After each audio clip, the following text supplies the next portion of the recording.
আসসালামু আলাইকুম ওয়া রাহমাতুল্লাহ। আল্লাহর প্রিয় হাবিব সাল্লাল্লাহু আলাইহি ওয়াসাল্লাম রাত দিন 24 ঘন্টায় একটি সেকেন্ডও অপচয় করতেন না। তিনি অত্যন্ত কোয়ালিটি টাইম মেনটেন করতেন। ওনার সারাদিনের কাজ, আমল, ইবাদত কেমন ছিল যা প্রত্যেক মানুষের উভয় জাহানের সফলতার জন্য জেনে রাখা অত্যন্ত জরুরি, সেগুলো আমি আপনাদেরকে আজকের ভিডিওতে অতি সংক্ষেপে জানাবো ইনশাআল্লাহ। বুখারী শরীফের 133 নং হাদিসের বর্ণনায় প্রিয় নবী সাল্লাল্লাহু আলাইহি ওয়াসাল্লামের রাতের কয়েকটি আমল পাওয়া যায়। যেমন, নবীজি অর্ধরাতে ঘুম থেকে জাগ্রত হতেন প্রায় 2টা-2:30টার দিকে। বিছানায় বসে চোখ থেকে হাত দিয়ে ঘুমের আবেশ দূর করতেন। তারপর তিনি ঘুম থেকে ওঠার পরের দোয়াটি পাঠ করতেন, যেমন আলহামদুলিল্লাহিল্লাযী আহিয়ানা বা'দা মা আমাতানা ওয়া ইলাইহিন নুশুর। এরপর সূরা আলে ইমরানের শেষ 10 আয়াত অর্থাৎ আয়াত নম্বর 190 থেকে 200 নম্বর আয়াত তেলাওয়াত করতেন। তারপর মেসওয়াক করতেন, ওযু করতেন, পরিবারের লোকদেরকে জাগাতেন। এরপর তাহাজ্জুদের নামাজ 12 রাকাত, 10 রাকাত বা 8 রাকাত পড়তেন।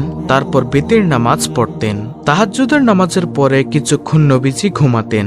এতে তার ওযু ভঙ্গ হতো না, কারণ নবীজি সাল্লাল্লাহু আলাইহি ওয়াসাল্লাম ইরশাদ করেন, বুখারী শরীফের 1147 নং হাদিসের বর্ণনা, তিনি বলেন, আমার দু চোখ ঘুমায় কিন্তু আমার অন্তর জাগ্রত থাকে, সেজন্য ঘুমালেও নবীজির ওযু ভঙ্গ হয় না। তবে আমরা যদি ঘুমাই তাহলে আমাদের ওযু ভঙ্গ হয়ে যাবে। তারপরে মুয়াজ্জিন আজান দিলে ঘরে সংক্ষেপে ফজরের সুন্নত পড়ে মসজিদে যাওয়া। নবীজি ফজরের সুন্নত প্রথম রাকাতে সূরা কাফিরুন এবং দ্বিতীয় রাকাতে সূরা ইখলাস পড়তেন। তারপরে মুসলিম শরীফের 1337 নং হাদিসের বর্ণনা, নবীজি সাল্লাল্লাহু আলাইহি ওয়াসাল্লাম ফজরের নামাজে 60 থেকে 100 আয়াত তেলাওয়াত করতেন। তারপরে আল্লাহর প্রিয় হাবিব সাল্লাল্লাহু আলাইহি ওয়াসাল্লাম ফজরের নামাজের সালাম ফিরিয়ে মুসল্লিদের দিকে মুখ ফিরিয়ে বসতেন আর জিজ্ঞাসা করতেন, তোমাদেরকেও গত রাতে কোনো স্বপ্ন দেখেছো কি? কেউ স্বপ্ন দেখে বললে তিনি তার ব্যাখ্যা করে দিতেন। কোনো সময় তিনি নিজের দেখা স্বপ্নগুলো সাহাবীদেরকে শোনাতেন। সহিহ বুখারী শরীফের হাদিস নম্বর 1385। এরপর ফজরের নামাজের পরে নবীজি সাল্লাল্লাহু আলাইহি ওয়াসাল্লাম মাসনুন কিছু দোয়া পড়তেন, সেগুলো আমরাও পড়ব ইনশাআল্লাহ। যেমন, আল্লাহুম্মা ইন্নী আসআলুকা ইলমান নাফিয়া ওয়া রিজকান তাইয়্যিবা ওয়া আমালান মুতাকাব্বালা। তারপরে আয়াতুল কুরসি একবার পাঠ করা। আয়াতুল কুরসি একবার করে পাঠ করার পরে সূরা ইখলাস, সূরা ফালাক, সূরা নাস 3 বার করে পড়া। মুআজ ইবনে আব্দুল্লাহ রাদিয়াল্লাহু তাআলা আনহু বলেন, রাসূলুল্লাহ সাল্লাল্লাহু আলাইহি ওয়াসাল্লাম বলেছেন, তুমি যদি সকালে ও সন্ধ্যায় 3 বার করে এই 3টি সূরা পাঠ করো তবে তোমার আর কিছুরই দরকার হবে না। সুবহানাল্লাহ। এরপরে 3 বার এই দোয়াটি পড়তেন, সুবহানাল্লাহি ওয়া বিহামদিহি আদাদা খালকিহি ওয়া রিদা নাফসিহি ওয়া জিনাতা আরশিহি ওয়া মিদাদা কালিমাতিহি। এই দোয়াটি 3 বার পড়লে সকাল থেকে একদম চাঁদ পর্যন্ত 3-4 ঘন্টা দোয়ার চাইতে এই দোয়াটির ফজিলত বেশি, অনেক সওয়াব বেশি। তারপরে দুরূদ শরীফ কমপক্ষে 10 বার পড়ার জন্য নবীজি নির্দেশ দিয়েছেন। আমরা 10 বার অন্তত দুরূদ শরীফ পাঠ করব। এর ফায়দা হলো, উম্মু দারদা রাদিয়াল্লাহু তাআলা আনহু বলেন, রাসূল সাল্লাল্লাহু আলাইহি ওয়াসাল্লাম বলেছেন, যে ব্যক্তি সকালে 10 বার ও সন্ধ্যায় 10 বার আমার উপর দুরূদ পাঠ করবে সে কিয়ামতের দিন আমার শাফাআত লাভ করবে। সুবহানাল্লাহ। এরপর 3 বার এই দোয়াটি পাঠ করা, বিসমিল্লাহিল্লাযী লা ইয়াদুররু মা'a ইসমিহি শাইউন ফিল আরদি ওয়ালা ফিস সামাই ওয়া হুয়াস সামিউল আলীম। তারপর 7 বার এই দোয়াটি পাঠ করা, হাসবিয়াল্লাহু লা ইলাহা ইল্লা হুয়া আলাইহি তাওয়াক্কালতু ওয়া হুয়া রাব্বুল আরশিল আযীম। উম্মু দারদা রাদিয়াল্লাহু তাআলা আনহা থেকে বর্ণিত হাদিসে বলা হয়েছে, যে ব্যক্তি সকালে ও সন্ধ্যায় 7 বার এই আয়াতটি পাঠ করবে আল্লাহ তার সকল চিন্তা, উৎকণ্ঠা ও সমস্যা মিটিয়ে দিবেন।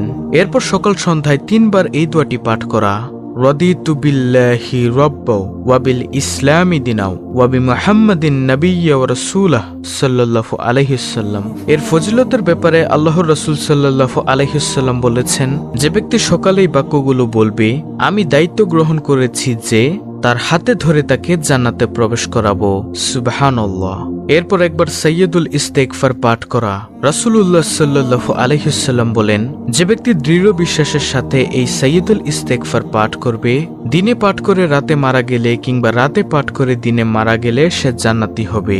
সাইয়্যিদুল ইস্তেগফারটি হলো, আল্লাহুম্মা আনতা রাব্বি লা ইলাহা ইল্লা আনতা খলাকতানি ওয়া আনা আবদুকা ওয়া আনা আলা আহদিকা ওয়া ওয়াদিকা মাস্তাতাতু আউযু বিকা মিন শাররি মা সানাতু আবুউ লাকা বিনিআমাতিকা আলাইয়া ওয়া আবুউ লাকা বিযাম্মি ফাগফিরলি ফাইন্নাহু লা ইয়াগফিরুয যুনুবা ইল্লা আনতা। এটি হলো সাইয়্যিদুল ইস্তিগফার। এরপর ফজিলতময় আরো কিছু তাসবিহ তাহলিল আছে, সেগুলো পড়তে থাকবেন। তারপর ইশরাকের নামাজ। ফজরের নামাজের পর জিগরাজকার করতে করতে যখন সূর্য উদিত হবে তার 15-20 মিনিট পর 2 রাকাত করে 4 রাকাত ইশরাকের নামাজ পড়লে একটি পূর্ণ হজ ও উমরার সওয়াব পাবেন। তিরমিজি 586 নং হাদিস। এরপর চাশতের বা দোহার নামাজ 2 রাকাত করে 8 রাকাত পর্যন্ত পড়া যায়, তবে নবীজি প্রায় 4 রাকাত পড়তেন। এ নামাজ পড়লে শরীরের 360টি জোড়ার সদকা আদায় হয়ে যায়। আবু দাউদ হাদিস নম্বর 5222। এরপর মসজিদ থেকে ঘরে গিয়ে নবীজির প্রথম আমল হলো সালাম দেওয়া। আম্মাজান আয়েশা রাদিয়াল্লাহু তাআলা আনহা বলেন, আমি কোনোদিন নবীজিকে আগে সালাম দিতে পারিনি। নবীজি সাল্লাল্লাহু আলাইহি ওয়াসাল্লাম ইরশাদ করেন, যে ব্যক্তি সালাম দিয়ে নিজের ঘরে প্রবেশ করেছে সে আল্লাহর জিম্মাদারিতে রয়েছে। আবু দাউদ শরীফের হাদিস। তারপরে আল্লাহর রাসূল ঘরে গিয়ে মেসওয়াক করতেন। সকালের নাস্তার জন্য নবীজি আজওয়া, খেজুর ও দুধ পছন্দ করতেন। যদি ঘরে খাবারের মতো কিছু না থাকতো তাহলে বলতেন, আমি রোজার নিয়ত করলাম।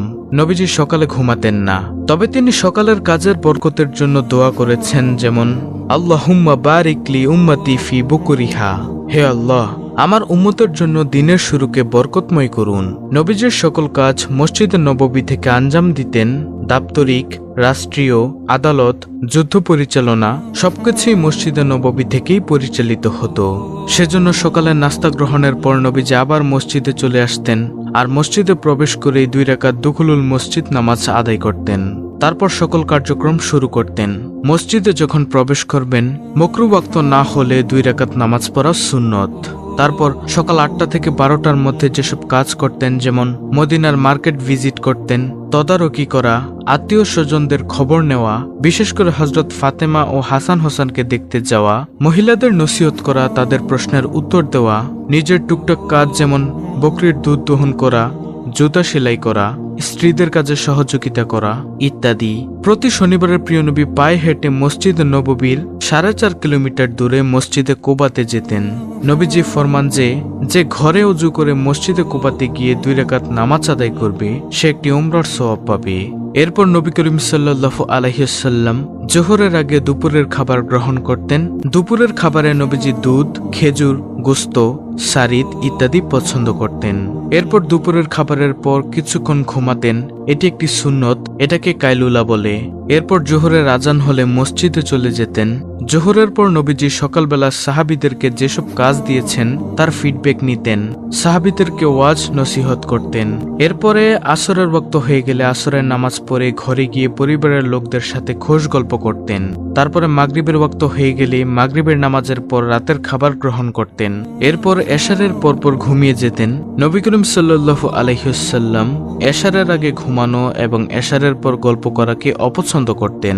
ঘুমানোর সময় যে আমলগুলো করতেন, যেমন বিছানা পরিষ্কার করা, ওযু করা, সূরা ইখলাস ও সূরা নাস, সূরা ফালাক পড়ে শরীরে ফু দেওয়া, আয়াতুল কুরসি পড়া, সূরা বাকারার শেষ 2 আয়াত পড়া, সূরা মুলক পড়া এবং সূরা সাজদা 32 নং সূরাটি পড়া, এবং তিনি ডান কাত হয়ে ঘুমাতেন। তারপরে বিভিন্ন দোয়া পড়তেন।